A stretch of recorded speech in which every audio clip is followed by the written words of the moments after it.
A beautiful birthday morning to you. It is my birthday. It's almost 7 o'clock in the morning here, and the sun hasn't risen yet. I've decided just to come over to the polytunnel with my coffee and make a little video. And I'm talking quietly because I have some visitors staying. And I just want this to be between you and me on my birthday.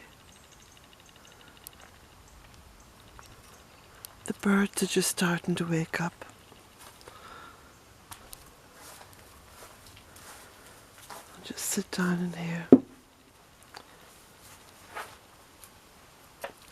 Now, I'll just leave the camera pointing towards the door, and you might be able to see the coming light.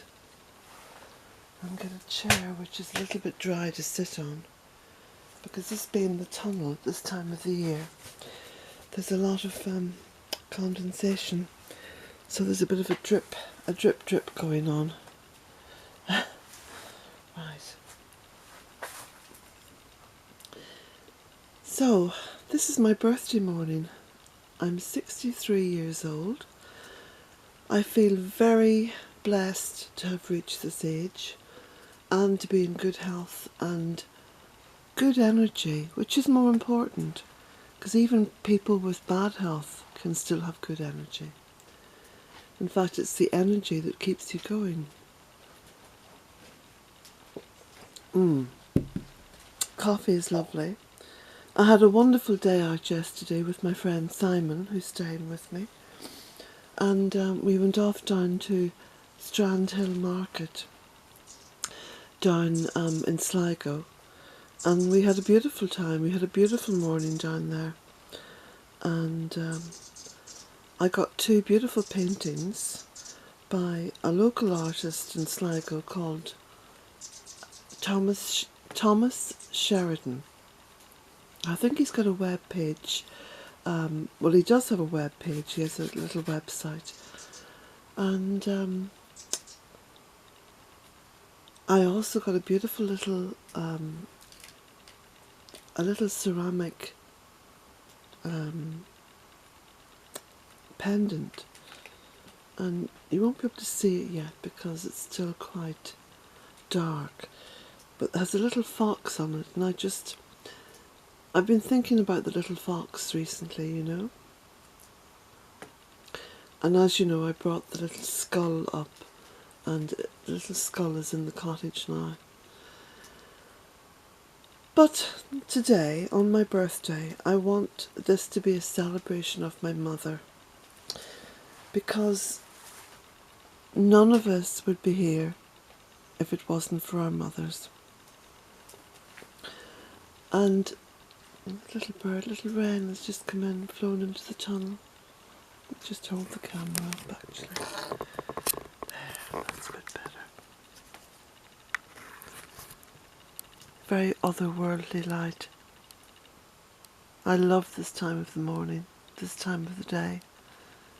Just as everything is beginning to come to life.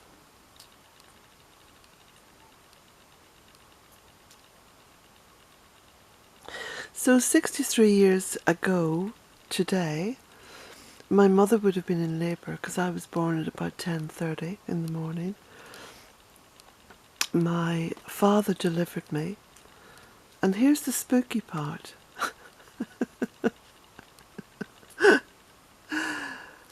I was born in the same room as my father was born, and I was delivered by my father. And that was just by sheer, well, I've always said there's no such thing as coincidence, but the house that we lived in was a little rented house, so it wasn't as though it was a family home, because it wasn't. It was a rented terraced house up in Omagh, County Tyrone, and my grandmother had rented that little house decades previously, and that's where she had birthed my father. So there I was, coming into the world at 10:30 in the morning, being delivered by my father. The umbilical cord was round my neck twice, and I was number... I'm trying to think what number I was in the family. Let me see now. Before me there was Fallon and Sean and Kevin and Maria. I was 4. I was number 5. So my mother was getting to be a bit of an old hand at this delivery malarkey. And my father, who had never been at the birth of anything, and not even a kitten before,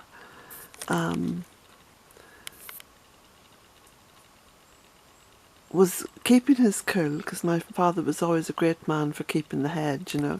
He never lost the head, as they said. He was always very cool and very thoughtful and very wise. A mighty man. A sheer mighty man. So my mother, of course, was always quite... well, she was a very self-disciplined woman. I say self-disciplined because that's always the best discipline to have. If you can discipline yourself and acquire those skills. And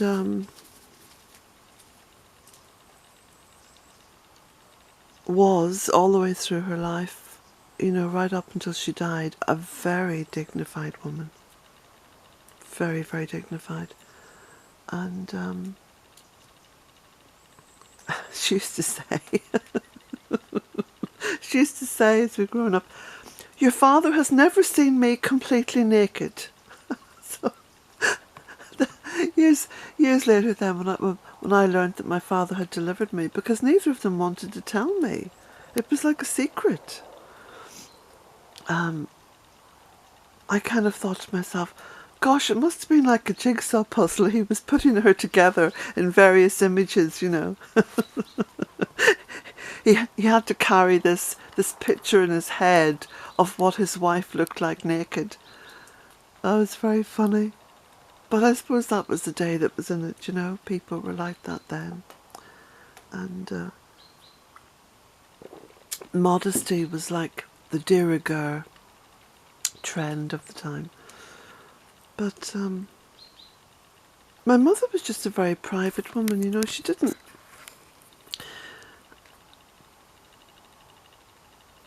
She never, ever revealed all of herself. And I'm not just talking physically, but, you know, metaphysically. You never really got to know the full person. And when I was younger, I would resent that. And right up until I kind of turned into the menopause, I resented that. But as I grew wiser, because when you go through the menopause, you do become much wiser. And I began to really appreciate her eternal struggle to keep her privacy. So my father delivered me, and my mother just talked him through it, you know, because obviously she was saying, you know, well,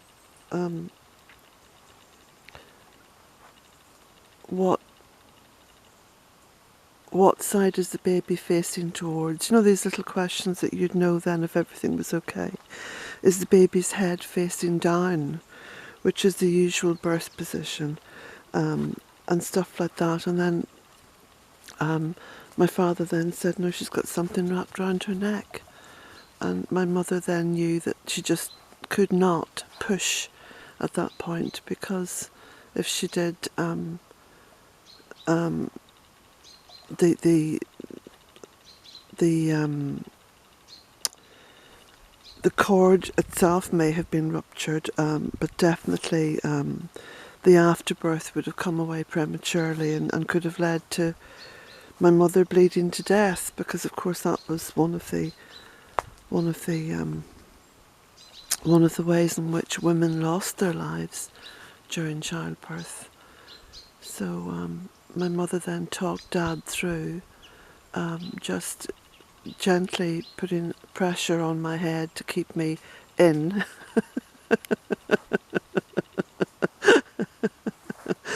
whilst gently, easing the cord from around my neck. And of course my father always held that against me, because any time that I was particularly rebellious, he would say, "I should have left that bloody cord round your neck." And Mum would just sit and sort of smile like the Mona Lisa, sort of say, "Well, I don't know anything about this at all." But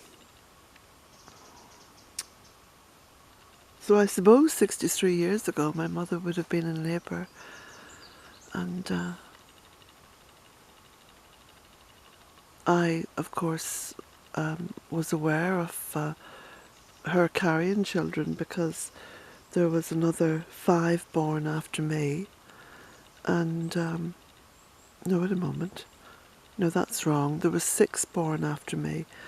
So I became very aware of Mum's pregnancies and births, and in fact there was a baby born not long after me then that died, and that was a very painful time.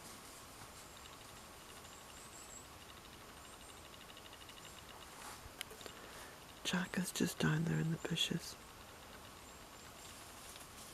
You just see the beautiful sort of ghostly stems of the rowan tree here. It's very beautiful, beautiful time of the day. So, really, I suppose what I want to say is happy birthday, and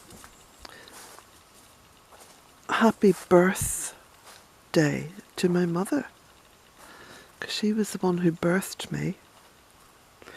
Maybe this is something that we need to do now as humanity. Instead of celebrating ourselves on our birthday, celebrate our mothers.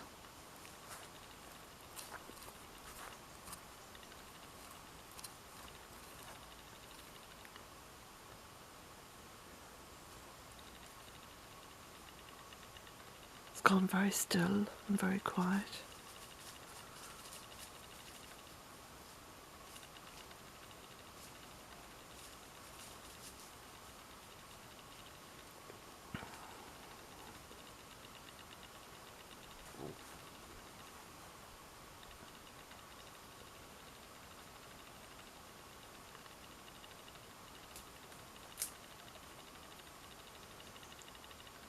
It's funny how the birds wake up, because there's a little bit of a sing-song that goes on, and then there's a quietness descends.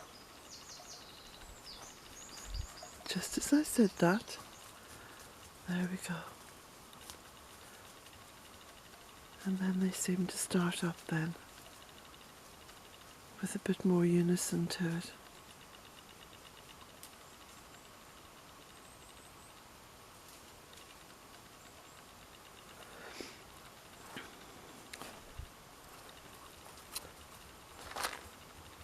Now there's a bit more light come into it.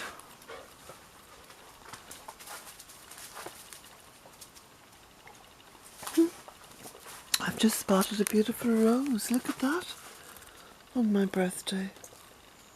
A white rose. My mother loved roses.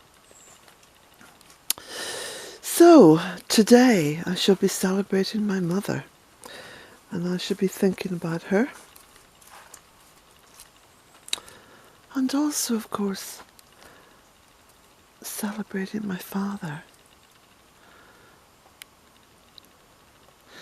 Because if he hadn't have kept his head, I wouldn't be here.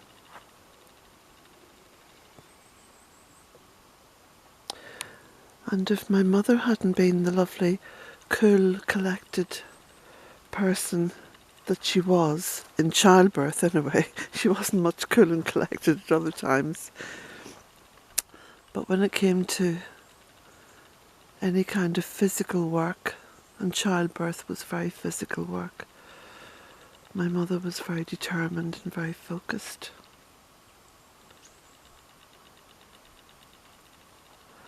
A little bit of frost here, look. Just see that as the sky's lifting.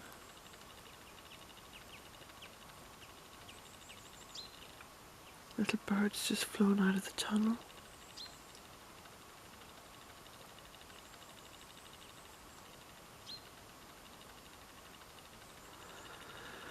So, I shall go back over now to the cottage and upload this. I'm still drinking my coffee.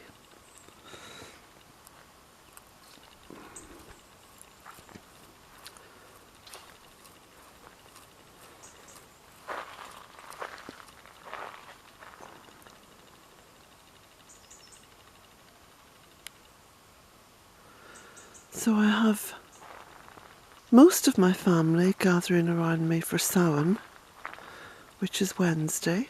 Today's Monday. So that's when I really celebrate for myself the fact that I'm still here. Isn't it wonderful to be able to say, I'm still here. I'm still here in this mortal world.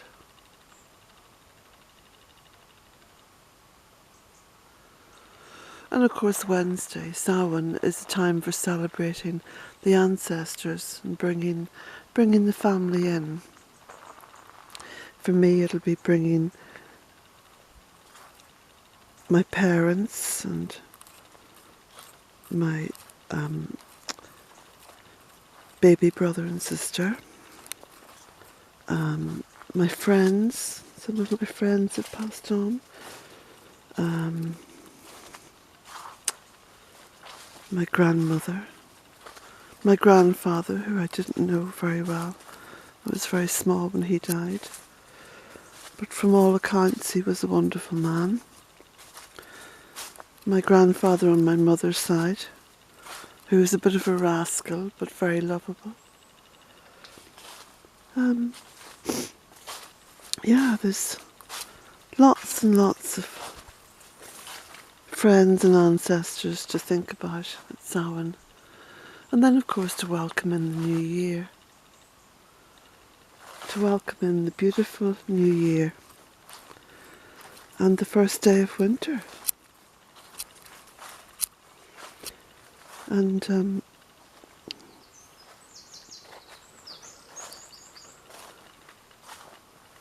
to know, as we welcome in that first day of winter, that it's not too long until the shortest day, and then after that the ascent to Imok and spring begins.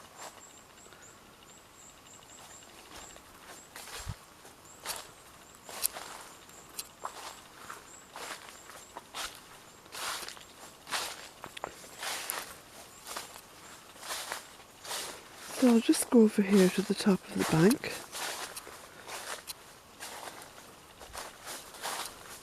Just finish my coffee. There's the light on in the kitchen. There's a little bit of frost on the roof. You can see a sort of a line of whitey grey.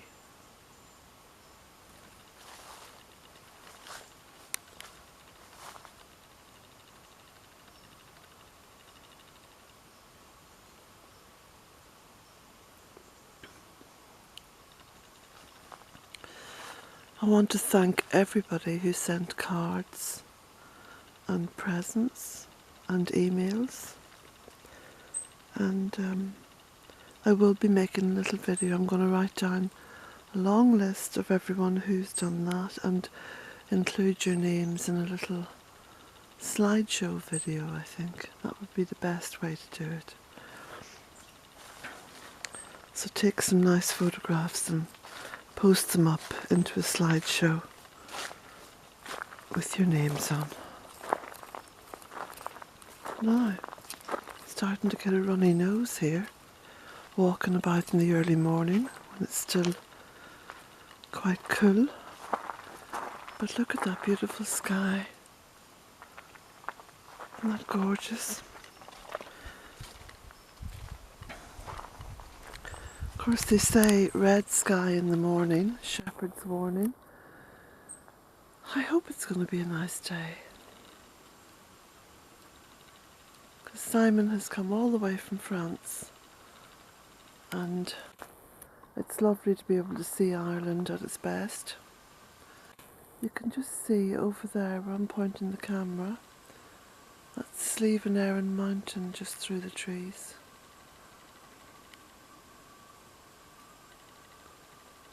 Beautiful, isn't it? So, a blessed day to you all, and I don't know, just a blessed day to you all. Have a lovely day, everyone. As my grandmother used to say, enjoy the day that's in it. And I think there was something after it, like, because there may not be many more, or something like that. But for me, it's enjoy the day that's in it, and many more to come. So blessings to you all.